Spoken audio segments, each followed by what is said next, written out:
merci d'être présent ici, dans cette conférence de presse qui va suivre le match de Rwanda Premier League entre Gasogi United et Rayon Sport. Le match qui se termine avec la victoire de Rayon Sport. Nous avons l'honneur ici d'être avec le coach Betinho et le capitaine Kevin de Rayon Sport, l'équipe est Vitesse. D'abord, coach, vos premiers 3 points ici au Rwanda après à peu près 5 ans. Comment vous vous sentez? Je m'imagine que vos 3 derniers matchs étaient ici au stade, mais pas encore relevés. Dites-nous comment vous vous sentez aujourd'hui après cette victoire. Oui, bonsoir à tous. Me fait plaisir revenir encore une fois à Rwanda, Kigali, et travailler encore avec une équipe très populaire, une équipe qui a déjà agrandi beaucoup le nom de Rwanda, du foot de Rwanda, quand on a été qualifié pour la quart de finale de Champions League, quand on a gagné le derby. Ça fait 4-5 ans avant. Et après des appels de beaucoup de supporters, je te parle franchement, hein, il y a beaucoup de supporters qui m'appelaient, même des gens que j'ai de bonnes relations ici, ils m'ont demandé, coach, s'il vous plaît, on a besoin de toi, tout le monde te aime, notre équipe, on doit améliorer, vous connaissez tous là-bas. Et j'ai accepté ça. C'est la première fois que je fais ça, mais accepté.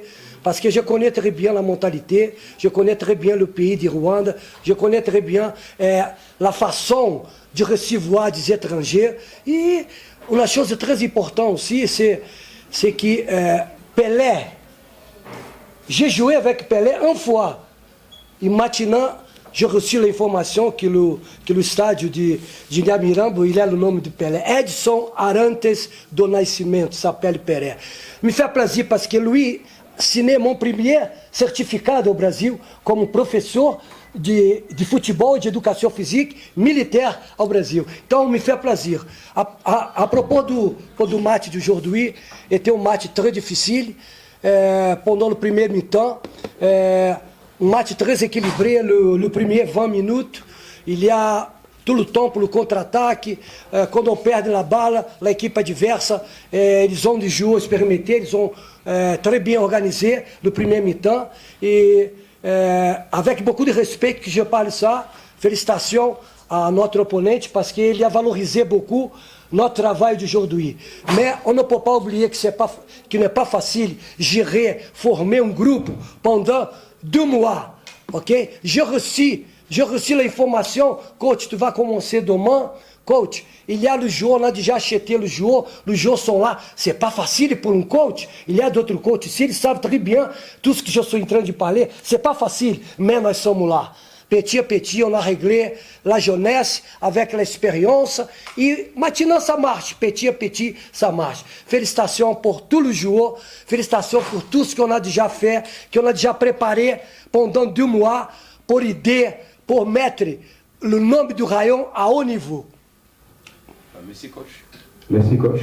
Après avoir écouté la réaction du coach Robertinho, on peut recevoir des questions des journalistes. Je vous rappelle que vous pouvez poser vos questions en français ou en anglais, parce que coach parle les 2 langues. Oui, s'il vous plaît. Je m'appelle Lucien Kamanzi, je suis journaliste à la radio Isoaïe. Coach, pourquoi choisir utiliser Adama Bagayoko à la dernière minute? Écoutez-moi, il y a des stratégies, il y a des secrets que je ne peux pas te dire maintenant. Tu veux savoir ma stratégie, c'est pas normal, pas. On gagne le match, au fond du match, on va gagner du temps pour finir le match. Et ces 3 points, c'est pas un joueur qui va faire la différence au fond du match. Então, c'est pour ça. Ademais, c'est une personne qui a de très bon avenir. Cavan sabe ça. Moi, je m'occupais de Cavan et je m'occupais d'Ademais. Vous savez pourquoi? Parce que les deux sont très techniciens, ils jouent comme brésiliens, et cet homme-là, j'étais responsable avant pour qu'il parte pour la sélection du Rwanda. Et la même chose, je suis en train de préparer pour la jeunesse. Jesus e Ademais, Aziz aussi, ils ont de très bons avenir. Merci. Another question for Coach Obetinho ou question française. S'il n'y en a pas, reka noneho twakire Kevin, capitaine wa Rayon Sport. Kevin, imikino irangwiro wa gatatu umaze gukina muri Stade Amahoro uratsindwa. Bajya bavuga ko Rayon Sport yo irimo tuvuga utubazo ari bwibi ishobora kuryana. Uyu munsi yariyo feeling mu bakinnyi iko mwumva ko mugomba kugaragaza isura itandukanye ni Rayon Sport imaze iminsi muri iyi media ne. Murakoze. Ibibazo byo bigaragaza umugabo kuko maze iminsi mu bibazo byinshi bitandukanye ariko mu by'ukuri bagomba ko bishoboka byose kugira ngo byibuze abafana ba Rayon Sport bishime bongere bagare kuri stade gukora avuga byinshi bitandukanye abo bashimira ko twabashije kubona intsinzi. So abakugangi si ibibazo bituma Rayon Sport itsinda ahubwo iyo dufite ubumwe hagati yacu tuzi icyo dushaka icyo gihe intsinzi iraboneka. So gutangira nabi siko gusoza nabi. Hari ufite ikibazo abaza Kevin? Ok, niyo ntacyo. Merci coach, bonne soirée. Kevin urakoze cyane. Merci beaucoup. À vous de même. Turi kumwe kandi na Mugisha kimwe kipe ya Gasogi United. Mugisha mutsinzwe ino match igitego kimwe ku busa. Murangije umukino muri 10. Tubwire muri rusange uko mwabonye umukino nk'abakinnyi n'abakinnyi. Murakoze. Umukino nk'uko coach wa mbere yari yabivuze umukino wari 50-50 nk'uko mwabibonye mu gice cya mbere umuntu warushije undi twese twagerageje kwataka kandi twabahaye respect ko niko akundubwa no kubaha respect ko nubatinye twagerageze gukina malgré babonye chance imwe barayitsinda twese twabashije kubona ntabwo twabashije kuzitsinda ngo no gusubira mu kibuga tukabikoraho tugahindura tugategura match kurikira. Ari ikibazo kwivuga.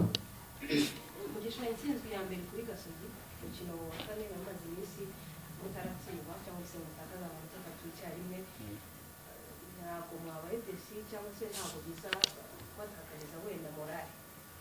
Oya ntabwo bidutakariza morale ahubwo biradutera imbaraga ahantu turi amakipe yose arashaka kwaba rero ikintu twari twaje muri match dushaka no kwaguma tukagumana momentum nubwo byanze no munsi ariko turiteguye kandi ziri match nazo turizeye ko zizagenda neza nta kibazo. Ikibazo ngewe nshaka kukubaza kisa n'icya coach namubajije kijyanye n'abanyamahanga nk'abakinnyi b'Abanyarwanda mwebwe mubona abakinnyi b'abanyamahanga babafashe iki se barakenewe ku rwego benshi babafashe iki nk'abo mukino na makipe y'abakinnyi?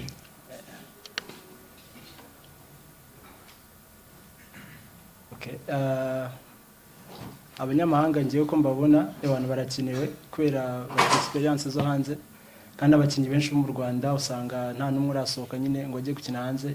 Ngewe icyo numva batuzanira no kuzana different image different experiences muri leagues zitandukanye iyo bije tukabikombininga natwe biduha imbaraga ariko nanone numva babaye benshi cyane nanone ari ukuntu abakinnyi b'Abanyarwanda nyine sibuze kutitabwa ariko nyine ari ukuntu chance murabyibuka.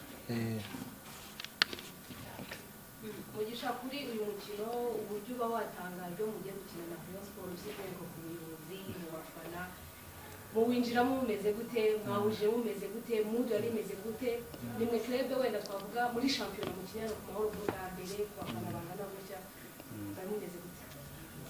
Ego akenshi kunza kuba ari nyine match ivugwa cyane mu bitangazamakuru ariko twebwe ikintu staff n'abatoza batubwira no kutabyitaho mbega twaje kwitegura nka match indi turabizi ko rero ni ikipe nkuru no kwiha respect nanone tukirinda nyine kujyamo tukirinda kujyanamo emotions nyinshi ukicontrollinga ugakina match nk'uko twitegura tukayitegura nk'izindi kugiye gutegura match bitandukanye ukavuga indayikanira isinyikanire ntago byavamo rero no kujyamo match zose n'amanota 3 gutsindwa hanga no gutsindwa ku yindi kipe byose birangana gutsinda no gutsinda byose birangana rero numva twiteguye nubwo bitadwiriye. Ok, merci coach, merci, bonsoir.